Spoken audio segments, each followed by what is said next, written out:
Welcome friends, welcome once again to my next video। और ये video class 12 के students के लिए है, यूपी बोर्ड के बच्चों के लिए, जिसमें हम लोग सिंथेसिस पढ़ रहे हैं और इसमें हम लोग सीख रहे हैं कॉम्बिनेशन ऑफ टू और more than two simple sentences into one simple sentence. और इसमें हम लोग आज सीखेंगे बाय एडजेक्टिव। एडजेक्टिव के यूज से दो या दो से अधिक सिंपल सेंटेंसेस को एक सिंपल सेंटेंस में जोड़ना। जैसा कि आप पहले भी जान चुके होंगे कि सिंपल सेंटेंस में सिर्फ एक सब्जेक्ट और एक फाइनाइट वर्ब होती है। तो आज हम लोग इसमें एडजेक्टिव का यूज सीखने जा रहे हैं। वैसे तो ये रूल बहुत ही आसान होता है, लेकिन हम लोग पहले जान लेते हैं कि इस रूल का प्रयोग कहां और कैसे करते हैं। दोस्तों, इस नियम का प्रयोग हम लोग तब करते हैं जब हमारे या जब दिए गए दो सेंटेंसेज में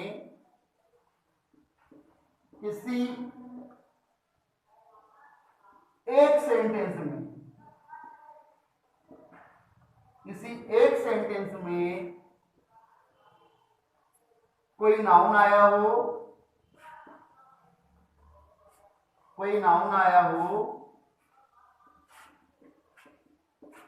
और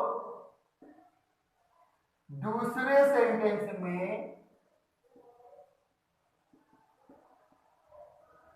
उस नाउन को बताने वाला कोई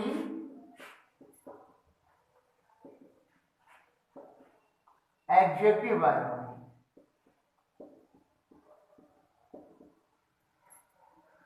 फिर से देख लीजिए, ये बिल्कुल मैंने लैंग्वेज लिखी है जो कि व्यवहारिक लैंग्वेज है, जिसका यूज हम लोग अपने शब्दों में कर सकते हैं। कि एडजेक्टिव का यूज हम लोग कब करेंगे, मित्रों एक बार देख लेते हैं। जब दिए गए दो सेंटेंसेस में किसी एक सेंटेंस में कोई नाउन आया हो और दूसरे सेंटेंस में, यहाँ पे मैं लिख दे रहा हूं अलग से, आप समझ जाइएगा, और दूसरे सेंटेंस में उस सेंटेंस को बताने वाला कोई एडजेक्टिव आया हो। और आप सभी लोग जानते हैं कि एडजेक्टिव का काम क्या होता है। तो एडजेक्टिव क्या होता है? Adjective is a word that qualifies a noun और अ प्रोनाउन। देख लीजिए, एडजेक्टिव क्या करता है? Adjective is a word that qualifies a noun और a pronoun, जो नाउन या प्रोनाउन की विशेषता बताता है। ऐसे शब्द जो नाउन और प्रोनाउन की विशेषता बताते हैं उन्हें बोलते हैं एडजेक्टिव। जैसे ही या Ram is a kind person. लिख लीजिए आप, Ram is a kind person. तो राम के बारे में बता रहा है कि वो कैसा पर्सन है? काइंड पर्सन है। तो ये हमारा यहाँ पर काइंड एडजेक्टिव है। ऐसे ही यहाँ पे दो सेंटेंसेस आए होंगे। दो सेंटेंसेस में से कोई एक सेंटेंस में कोई नाउन आया होगा और दूसरे सेंटेंस में उस नाउन की विशेषता बताई गई होगी। तो आइए हम लोग कुछ एग्जांपल्स की मदद से समझने की कोशिश करते हैं कि कैसे हम लोग एडजेक्टिव का प्रयोग करेंगे। उससे पहले एक बार फिर देख लीजिए, जब दिए गए दो सेंटेंसेस में किसी एक सेंटेंस में कोई नाउन आया हो और दूसरे सेंटेंस में उस नाउन को बताने वाला कोई एडजेक्टिव आया हो, तो हम लोग इस नियम का प्रयोग करते हैं। अब एग्जांपल के माध्यम से आइए समझते हैं कि कैसे हम लोग इस सेंटेंस का प्रयोग करते हैं।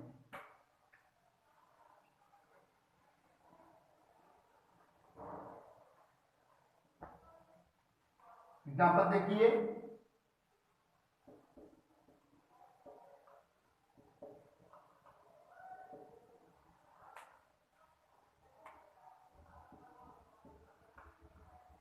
I met a boy,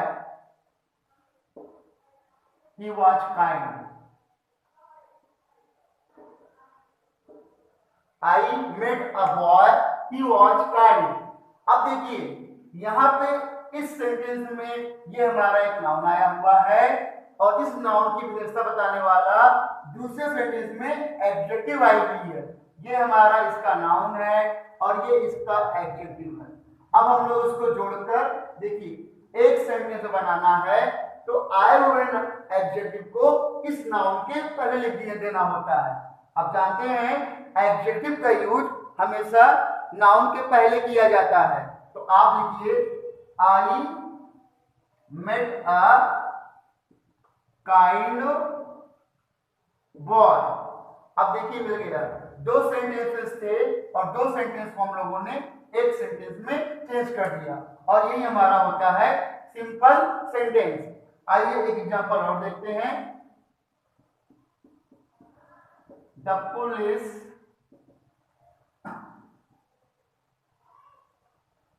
caught a thief, he was notorious।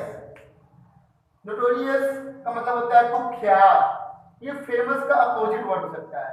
Famous वो लोग होते हैं जो अच्छे काम करके प्रसिद्ध होते हैं और जो बुरे काम करके कुख्यात हो जाते हैं या बुरे काम करके नाम कमाते हैं उन्हें बोलते हैं नोटोरियस।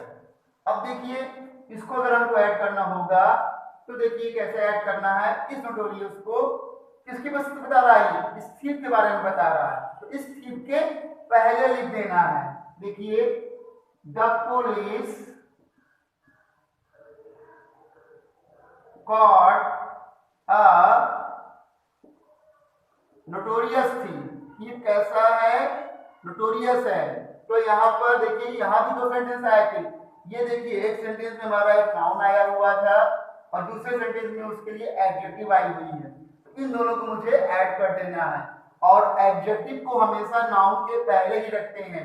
एडजेक्टिव को हमेशा उस नाउन के पहले रखते हैं जिस नाउन की वह विशेषता बता रहा हो।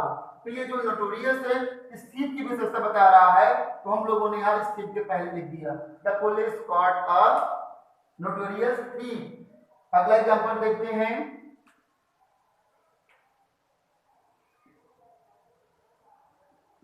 A man came to my door, he was poor। अब देखिए इस आदमी की विशेषता बता रहा है कि जो मैन आया वो मैन कैसा है, तो वो मैन आपका पुअर है। ये हमारा नाउन है और ये एडजेक्टिव है। तो इस एडजेक्टिव को इस नाउन के पहले रख देना है। देखिए a poor man came to my door। आप बहुत ही आसानी से एडजेक्टिव का यूज करके दो या दो से अधिक सेंटेंसेस को एक सिंपल सेंटेंस में आराम से जोड़ सकते हैं। तो आइए कुछ और एग्जांपल की मदद से हम लोग एडजेक्टिव के और सेंटेंसेस करने की कोशिश करते हैं।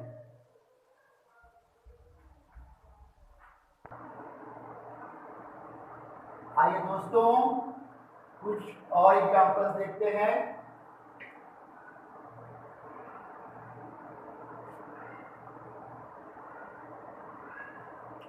देखिए हमारा चौथा एग्जांपल होगा Krishna bought a ring, the ring was made of silver. अब देखिए रिंग यहाँ पर आया हुआ है और रिंग कैसी है, उसकी सिल्वर से बनी हुई है। तो आपको इस रिंग के पहले सिल्वर लाना है। वह बनाएंगे Krishna bought a silver ring। Friends एक बार फिर से समझ लीजिए कि सिंपल सेंटेंस में सिर्फ एक सब्जेक्ट और एक फाइनाइट वर्ब होती है, और जबकि यहाँ पे देखिए दो सेंटेंस हैं, तो दो सब्जेक्ट हैं हमारे और दो फाइनाइट वर्ब हैं, और इन दोनों को हमने जोड़कर एक सब्जेक्ट एक फाइनाइट वर्ब में चेंज कर दिया। यही हमारा सिंपल सेंटेंस होता है। ये मैं आपको प्रीवियस वीडियो में बता चुका हूं। आगे देखिए, a man died on a road, he was mad. अब देखिए मैन कैसा था, जो मरा हुआ वो मैड था, तो इस मैन के बारे में विशेषता बता रहा है आपको, मैन को क्वालिफाई कर रहा है ये मैड। तो आपको इस मैड को इस मैन के पहले लाना है, तो आप लिखेंगे a mad man died on a road. अगला देखिए एग्जाम्पल, ये बहुत ही आसानी से आप लोग बना सकते हैं। जैसे कि एक अगला देखिए, रमेश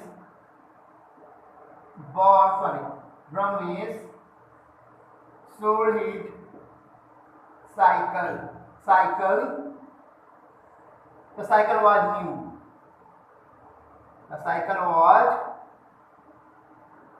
new. तो साइकिल कैसी है उसकी, साइकिल उसकी न्यू है, साइकिल के बारे में बता रहा है। तो अब बनाएंगे Ramesh sold his new cycle. Ramesh sold his new cycle. अब देखिए एक और एग्जांपल,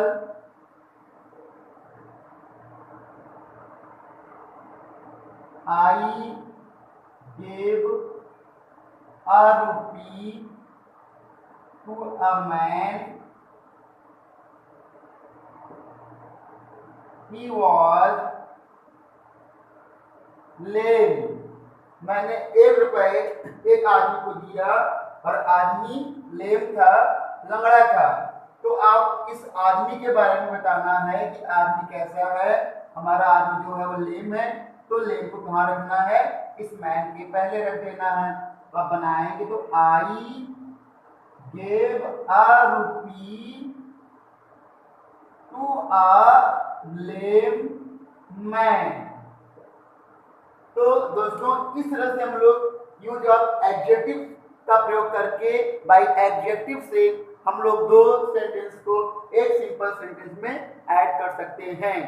तो आपको ये वीडियो समझ में आया होगा, और अगर दोस्तों ये वीडियो समझ में आया हो तो आप लाइक एंड सब्सक्राइब भी जरूर करें, क्योंकि ये आपको एक एनर्जी देता है और जिससे आप लोग अच्छे वीडियोस बनाने के लिए प्रेरित होते हैं।